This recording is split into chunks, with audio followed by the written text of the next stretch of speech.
Hello दोस्तों, कैसे हैं आप सभी लोग। आशा करता हूँ अच्छे होंगे। धर्म स्टडी आई की क्लास में फिर आपका स्वागत है। अगर चैनल को लाइक सब्सक्राइब नहीं किया तो प्लीज़ लाइक सब्सक्राइब कर दीजिए, दोस्तों को शेयर कर दीजिए। तो दोस्तों, जैसा कि पता है, जो आई दृष्टि मैगजीन चल रही थी उसमें जो वैज्ञानिक दृष्टि से महत्वपूर्ण थे, आर्थिक दृष्टि से महत्वपूर्ण थे, अंतर्राष्ट्रीय रूप से जो महत्वपूर्ण थे, उनको हमने कंप्लीट क्वेश्चनों को करा दिया, उससे बाहर कहीं नहीं आएगा। लेकिन आप संक्षिप्त में ये देखेंगे, ये पूरा उसका जो दृष्टि मैगजीन आती है उसका पूरा सार चल रहा है। फिर इसका विस्तार से हम आगे बढ़ेंगे, हर एक एक टॉपिक लेकर हम आपको पढ़ाएंगे। तो इस प्रकार से अब संक्षिप्तियां अंतिम टॉपिक है, संक्षिप्तियां, फिर उसके बाद खेल थोड़ा बचेगा, तो उसको कराने के बाद हम लोग विस्तार से एक एक टॉपिक पढ़ेंगे। तो दोस्तों, आज हम पढ़ेंगे संक्षिप्तियों के बारे में, जो भी महत्वपूर्ण संक्षिप्तियां हैं उन पर हम प्रकाश डालते हैं। ठीक है दोस्तों, पहला हमारा क्वेश्चन ये है कि थ्रेड, पहले तो देखिए यहीं से शुरू करते हैं। ठीक, पहला क्या है? Thread boy. थ्रेड पुस्तक मोस्ट इंपॉर्टेंट पुस्तक है। ठीक, थ्रेड बॉय, थ्रेड पुस्तक किसकी है? सत्य शरण की है। किसकी है? सत्य शरण की, याद रखिएगा, सत्य शरण की। कभी कभी एक पुस्तक जरूर पूछता, चाहे पीसीएस का एग्जाम हो चाहे आरओ एआरओ का हो। ठीक, तो थ्रेड बॉय, थ्रेड पुस्तक किसकी है? सत्य शरण की। क्लियर। अब दूसरा है पंजाबी साहित्य ढान पुरस्कार। जैसे हर एक भाषा में साहित्य अकादमी या साहित्य पुरस्कार दिया जाता है, वैसे पंजाबी भाषा में क्या दिया जाता है? पंजाबी साहित्य ढान पुरस्कार दिया गया। ठीक, अबे किसे दिया गया? देखिए, दीप्ति बबूता को दिया गया। किसे? दीप्ति बबूता जी को दिया गया, याद रखना। तो पंजाबी साहित्य ढान पुरस्कार किसे दिया गया? तो ढान से याद रखेंगे, दीप्ति बबूता जी। ठीक, फिर अगला है, एक मिनट, नंबर एक। दूसरा है, जिस प्रकार से हर भाषा में एक साहित्य अकादमी दिया जाता है या साहित्य प्रकार, उसी उसी प्रकार से पंजाबी साहित्य अकादमी, पंजाबी साहित्य ढान पुरस्कार दिया जाता है। कौन सा पुरस्कार? ढान पुरस्कार। ये पंजाबी साहित्य का है। ठीक, ये दीप्ति बबूता जी को दिया गया। किसे? दीप्ति बबूता जी को। फिर इसका किस लिए दिया गया? भूख इयो सह लेन दी है। भूख इयो सह लेन दी, पंजाबी भाषा में लिखा हुआ है। ठीक, फिर अगला है कि 72वीं मिस यूनिवर्स कौन बनी है? ये सेनिस प्लासियो बनी है। कौन बनी है? सेनिस प्लासियो बनी। कहाँ की है? निकारागुआ की। कहाँ की? निकारागुआ की। निकारागुआ की कैपिटल क्या है बताइएगा। अब इस ये कहाँ हुई है? ये कहाँ हुई है? तो हुई है सैन सल्वाडोर। कहाँ पड़ता है? अल सल्वाडोर में। तो अल सल्वाडोर की राजधानी देख लेना, निकारागुआ के देख लेना। ठीक, तो क्या हो गया? सेन अल सल्वाडोर स्थान है कहाँ? अल सल्वाडोर कंट्री में, तो वहां हुआ। अब देखिए, इसमें 72वीं मिस यूनिवर्स हो गई। कभी कभी पुरानी पूछते हैं, क्योंकि वो वही क्या करते हैं, इनके आगे ताज पहनाती है। 71वीं होंगी जो, तो वो 72वीं को ताज उन्होंने पहना। तो 71वीं कौन थी? 71वीं कौन थी? अमेरिका की थी। ठीक है, अमेरिका के हैं, वो उनका नाम लिखिएगा। ठीक, आर बोनी ग्रेबियल थी, याद रखना। ठीक, फिर अगला है, अब इसमें मोस्ट इंपॉर्टेंट ये हो जाता कि भारत तरफ से किसने उसमें पार्टिसिपेट किया। ठीक, भारत की तरफ से श्वेता शारदा जी गई थी। कौन गई थी? श्वेता शारदा। क्लियर, ये हो गया। फिर अगला देखिए, अगले में देखते हैं कि हर एक डिक्शनरी एक वर्ड ऑफ द ईयर घोषित करती है, जो बहुत ही फेमस डिक्शनरी। जैसे ऑक्सफोर्ड ने कौन सा वर्ड ऑफ द ईयर शब्द घोषित किया है? तो इन्होंने रिज किया है। रिज, RIZZ, RIZZ, इसका मतलब होता है करिश्मा। क्या होता है? करिश्मा। तो ये तो ऑक्सफोर्ड का हो गया। मरियम वेबस्टर भी एक बहुत ही प्रतिष्ठित डिक्शनरी है, उसने ऑथेंटिक किया है। ऑथेंटिक। क्लियर। अब ऐसा तीसरा है कॉलिन शब्द है, कॉलिन, एक कॉलिन डिक्शनरी आती है। ठीक, कॉलिन। ठीक, कॉलिन डिक्शनरी। तो कॉलिन ने एआई किया है। एआई का मतलब क्या था? Artificial intelligence. Artificial intelligence, artificial intelligence. ठीक, ये हो गया कॉलिन्स डिक्शनरी किया। तो पहला ऑक्सफोर्ड ने रिज, मरियम वेबस्टर ने ऑथेंटिक, कॉलिन ने एआई किया। ठीक, अब अगला देखिए, कॉप 28 कहाँ हुआ था? यूएई में हुआ। अब इसमें क्या हुआ? आईआईटी मंडी।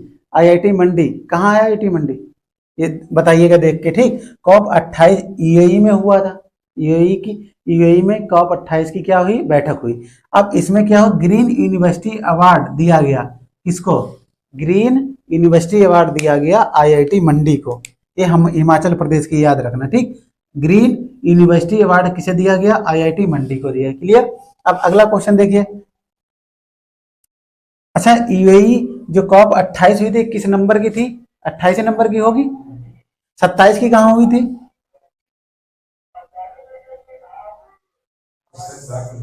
नहीं, समरकंद में हुई थी, बताइएगा, या मिस्र में हुई थी, बताइएगा। ठीक, ये होमवर्क हो गया आपका। ठीक, अगला है भारतीय वानिकी अनुसंधान केंद्र कहाँ है? देहरादून उत्तराखंड में। ठीक, भारतीय वानिकी अनुसंधान एवं शिक्षा परिषद कहाँ है? देहरादून में है। इसकी पहली महिला निदेशक नियुक्त की गई, इसलिए इंपॉर्टेंट है। पहली महिला निदेशक कौन नियुक्त किया गया? कंचन देवी। कौन किया गया? कंचन देवी। ठीक, जैसे कभी कभी खाली ये क्वेश्चन पहले पूछा था, भारतीय वानिकी अनुसंधान केंद्र कहाँ है?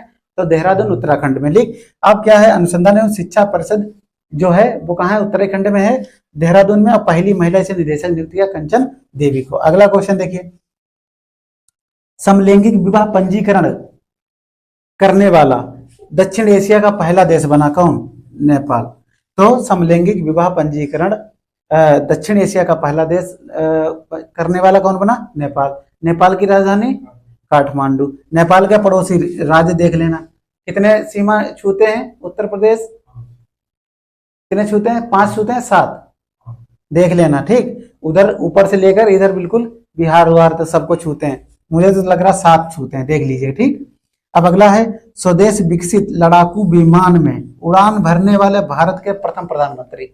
जो स्वदेशी विकसित एक LCA लाइट कॉम्पैक्ट एयरक्राफ्ट इसको बनाया गया, जो पूर्ण रूप से क्या है? स्वदेशी है।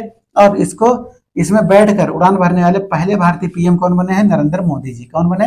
नरेंद्र मोदी जी। ठीक, अगला है, भारतीय चुनाव आयोग ने नेशनल आइकन घोषित किया है। नेशनल आइकन किसे घोषित किया? राजकुमार राव। ये क्या है? फिल्म अभिनेता है। ठीक, कौन है? राजकुमार राव। ये क्या है? फिल्म अभिनेता है। ठीक, फिर अगला देखिए, award for global leadership. Award for global leadership से सम्मानित किसे किया गया? ये ध्यान रखना, विश्व स्तर का है। ठीक, ये किया गया DY चंद्रचूड़। DY चंद्रचूड़ कौन है? CJI, chief justice of India. किस नंबर के हैं ये? 50 नंबर के, 50वें क्रम के हैं। पहले क्रम पूछता था, लेकिन अब क्रम नहीं पूछता। ठीक, अब इन्हें किस स्कूल ने दिया? हार्वर्ड लॉ स्कूल में। हार्वर्ड लॉ स्कूल में। ठीक, अब अगला देखिए, अब यहाँ पे अगर देखें, भारत अंतर्राष्ट्रीय विज्ञान महोत्सव हुआ है। भारत अंतर्राष्ट्रीय विज्ञान महोत्सव की शुरुआत कहाँ हुई है? ये फरीदाबाद। फरीदाबाद कहाँ पड़ता है? हरियाणा में। ठीक, दूसरा है अंतर्राष्ट्रीय गीता महोत्सव हुआ, ये कहाँ हुआ? कुरुक्षेत्र, ये भी हरियाणा में है। अब इसका सहयोगी या पार्टनर राज्य कौन सा है? असम। 37वां सूरज कुंड कहाँ हुआ? यहीं पे लिख लेते हैं, 37वां सूरज कुंड। 37वां सूरज कुंड कहाँ हुआ? इसमें गुजरात है। गुजरात इसका क्या है? मुख्य राज्य है। ठीक, तो 37वां हुआ कहाँ है ये बताइएगा, होमवर्क है आपका। ठीक, फरीदाबाद में हुआ था शायद, ये भी देख लेना। ठीक, अगला है, तो अंतर्राष्ट्रीय गीता महोत्सव कुरुक्षेत्र हरियाणा में, अंतर्राष्ट्रीय विज्ञान महोत्सव फरीदाबाद हरियाणा में। ठीक, अगला देखिए, तो गीता महोत्सव में असम क्या है? इसका भागीदार राज्य। ठीक, अब देखिए 33वां व्यास सम्मान, मोस्ट इंपॉर्टेंट। 33वां व्यास सम्मान पुष्पा भारती जी को मिला। यादें और यादों के लिए। ठीक, 33वां हो गया। कभी कभी क्रम पूछेगा कि व्यास सम्मान किस क्रम का दिया गया? 33वां। कभी नाम पूछेगा। ठीक, और कभी कभी इनकी रचना के बारे में पूछा। तो 3 प्रकार से क्वेश्चन बनते हैं। फिर 32वां सरस्वती सम्मान, तो सा से याद रखो, सा से सरस्वती, सा से शिवशंकरी, सा से सूर्यवंशम के लिए दिया गया। ठीक, अब देखिए 53वां दादा साहब किसे मिला है? वहीदा रहमान जी को मिला। ठीक, वहीदा रहमान जी को मिला। ठीक, ये हो गया। फिर क्या है? संयुक्त रूप से इंदिरा गांधी एवं निशस्त्रीकरण विकास पुरस्कार 2023 की दिया गया 2 लोगों को, डेनियल बरेन को, अली अबू अब्बाद को। ठीक, तो संयुक्त रूप से इंदिरा गांधी निशस्त्रीकरण एवं विकास पुरस्कार 2023 डेनियल बरेन को दिया गया, अली अबू अब्बाद को दिया गया। ठीक, अब अगला देखिए, इटली का सर्वोच्च, मैक्सिमम ये लोग समझ लेते हैं कि सब पुरस्कार विभिन्न देशों के कि प्रधानमंत्री को मिला होगा, नहीं तो राष्ट्रपति को, लेकिन ये इसलिए इंपॉर्टेंट है कि ये ना तो प्रधानमंत्री को मिला ना राष्ट्रपति को। इटली के सर्वोच्च सम्मान कौन सा है? द ऑर्डर ऑफ मेरिट, ये कबीर बेदी जी को दिया गया। किसे? कबीर बेदी, इसलिए इंपॉर्टेंट है। ठीक, अब क्या है? अब बिम्स्टेक की बात करते हैं। बिम्स्टेक की पहले क्या था? इसकी फुल फॉर्म क्या थी?